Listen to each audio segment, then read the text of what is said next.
In the last lecture, you learned 11 tips for writing magnetic headlines. I gave you the tools to really practice those headlines and also places that you can look for inspiration, and also then the formulas that you can use and the tips to really write magnetic headlines. Now that was really the most important part of our AIDA formula, the formula that we're using to structure powerful sales copy, and that really finished off with attention. Now in this lecture we're going to cover interest, desire and action, and this is really the remaining parts of the formula. We spent a lot of time on attention because it is the most important part of copywriting. If you can't get their attention and get them into the top of this funnel, then you will not have success with the other parts. So we spent 80% of our time talking about AIDA because or talking about attention, because that is the most important part to work on. But now that you're confident with that, the next step is really to move on to interest. And I think a great way to think about these next two steps are to look at them like this. I think what I was confused about before was what's the difference between interest and desire? Where does interest start and desire stop? I think an easy way to think about this is, first, you've got to really connect with the problem. If you want to get their interest, the first thing that you have to do is really connect with their problem. Show that you understand their problem so that they know that what you're even talking about is relevant to them. So that's how you really get their interest. And then in order to get their desire, you've got to make them really feel the transformation that your solution is going to offer. So another way that people structure presentations is problem solution, and I think that really fits in nicely here. You show the problem to get their interest, and then you can really get their desire by making them feel the transformation that your solution gives it. So that's the way I think about it. That's my little spin on it, and I hope that helps you understand it a bit better. So how do you really understand their problem, or how do you show that you understand their problem? Well, one thing you can do, and it's very easy, is to share your personal experience. You may have some personal experience with the problems that you encountered, that they're encountering, and that's a very easy way to really create more rapport with your readers.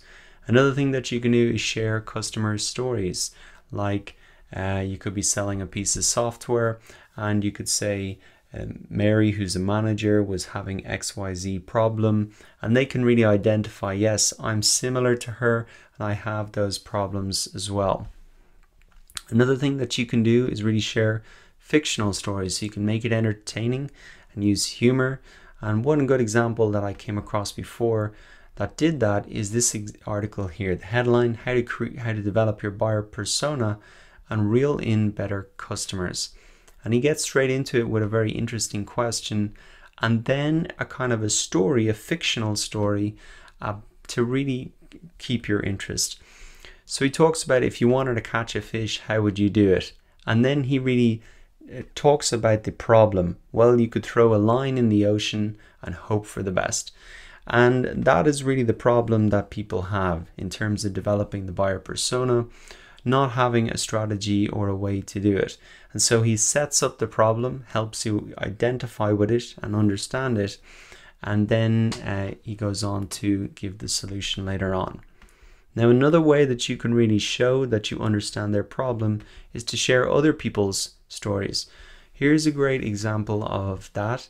This is a blog post by James Clear, and it's not so much a sales letter, but I think he uses the technique here, and it's a good example. So here's the headline: this coach improved every tiny thing by 1%, and here's what happened.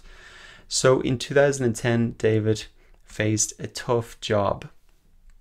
So straight away he's talking about, and this is really relevant for anybody who's faced a tough job. So that's the problem that he's really identified. He's connected with the problem because he's showing a story about Dave, who also faced a tough job. So you know that if you've had a tough job, or you're experiencing a tough job, or you're going to be having a tough job, this could be something that's going to be relevant. And here's really the tough job: that no British cyclist had ever won the Tour de France. So nobody had ever done this before. How was he going to find a solution? That's something that the readers of this blog might be facing themselves. And then he really gets into the the approach and how he actually went about resolving that tough job and doing something that nobody had ever done before. So I think those are some interesting examples about showing that you understand the problem. Another one that you might be more familiar with is, say, those infomercials on TV. They start off, they're black and white, the person looks depressed, they highlight some of the problems very quickly, and it becomes easy to identify with those problems. And then they set it really up for the next step, which is to create some desire and make the person really feel the transformation. So that's what you want to do after you have really connected with their problem. And what you want to do is really build interest for your solution and show how it can really solve their problem. The end goal is to really cause a shift in their mind and get them to start imagining themselves in your solution.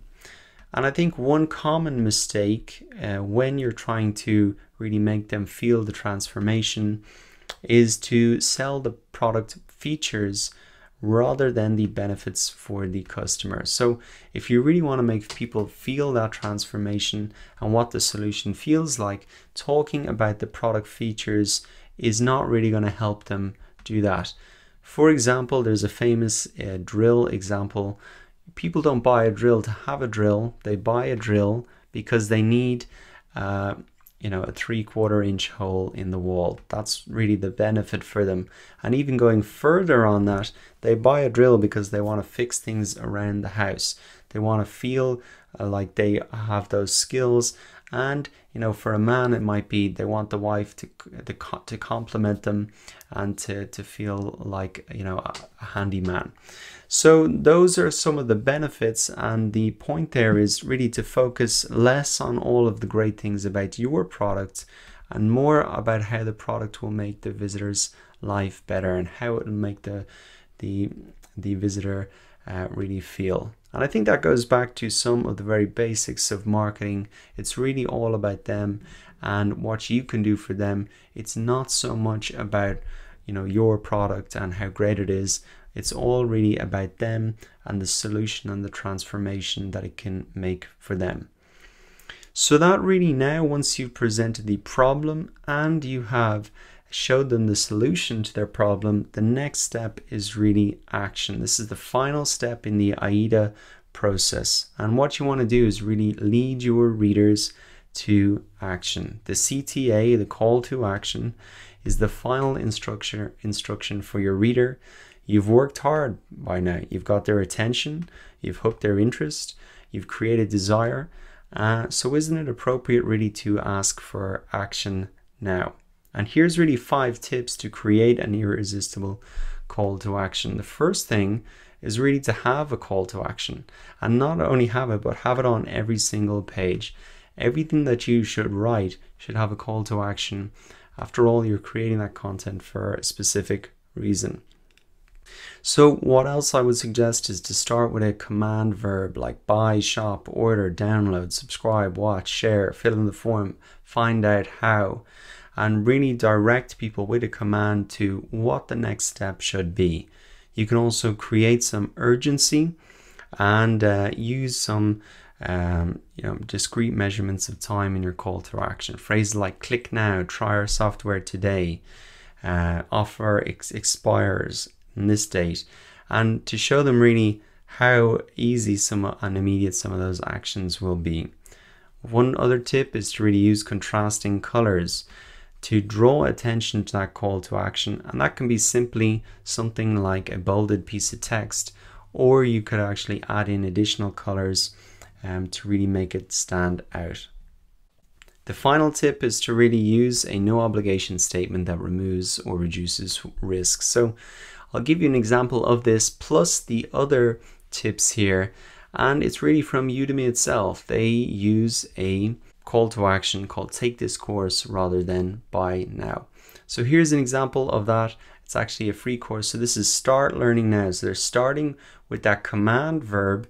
They're using that urgency now. It's in a green button. It really pops off the page. The call to actions in a very visible location as well on this sales page. So there's an example of really the call to action, and really the script is in the video here and also down below. So for a sales page like this, the setup is very similar. There's the headline, the interest and the desire will be created in the video, and then the call to action will be at the end. To recap then, in this lecture you learned that after you get the reader's attention, the next step is to get their interest. And the way that you can get their interest is really by connecting with their problem, showing that you understand their problem, and the way that you can highlight that is really by telling stories of personal experience, customer stories, fictional stories, or other people's stories.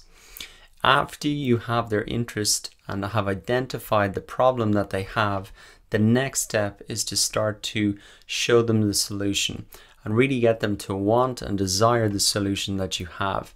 The way that you do that is really make them feel that transformation and really seeing the benefits of your product rather than just the features. After you have presented the solution and showed them how it's going to make them feel, the next step is to really lead them towards action. And you can lead them towards that action with these call to actions. You should have a call to action for every page. Start them with a command verb and make it stand out. Use colors to really make it pop off the page. You can also use these no obligation statements like take this course, start learning now, to really reduce the risk of people getting started. So that really wraps up on the interest, attention and action. And in the next lecture now, let's pull everything together and really recap on how you can implement this for yourself.